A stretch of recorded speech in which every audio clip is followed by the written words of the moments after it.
अगर ईश्वर सब में है तो भैंसे से वेद बुलवाकर दिखा। सभा हंस पड़ी। सामने एक अनाथ बालक था, न जाति न अधिकार न स्वीकृति। विद्वानों को लगा अब यह टूट जाएगा। उन्हें पता नहीं था यही क्षण इतिहास बनने वाला है। यह कहानी है संत ज्ञानेश्वर की। आलंदी की एक रात 4 छोटे बच्चे सो रहे थे और उनके माता पिता विठल पंत और रुक्मिणी समाज के तानों से हार चुके थे। सन्यास छोड़कर गृहस्थ बनने का अपराध इतना अक्षम्य माना गया कि दोनों ने नदी में कूद कर जीवन त्याग दिया। सुबह हुई, माता पिता नहीं थे। 4 अनाथ बच्चे थे जिन्हें समाज ने अपनाने से इनकार कर दिया। न अन्न न आश्रय न मंदिर में प्रवेश। ज्ञानेश्वर अपमान में बड़े हुए, लेकिन उसी अपमान के भीतर एक मौन पक रहा था। उन्हें वेद पढ़ने की अनुमति नहीं थी, सुनने की भी नहीं। फिर भी वेद उनके भीतर बिना अक्षर के बोलते थे। किसी ने कहा अगर सम्मान चाहिए तो पैठन की वेद सभा में जाओ। चारों भाई बहन पैठन पहुंचे। सभा ने देखा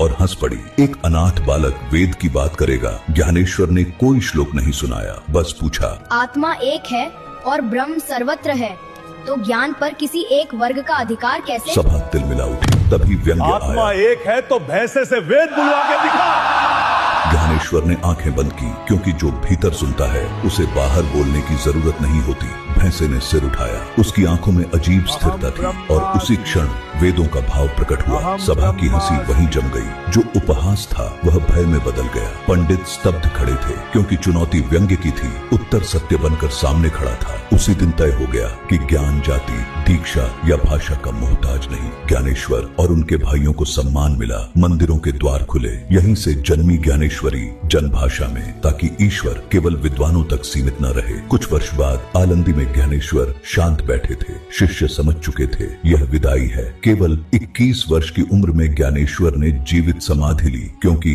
जिसने अपना सत्य दे दिया हो उसे शरीर से बंधे रहने की आवश्यकता नहीं होती। अगली वीडियो में देखेंगे ज्ञानेश्वर के जीवन की वह घटना जहां भक्ति ने तर्क को नहीं अहंकार को पराजित किया।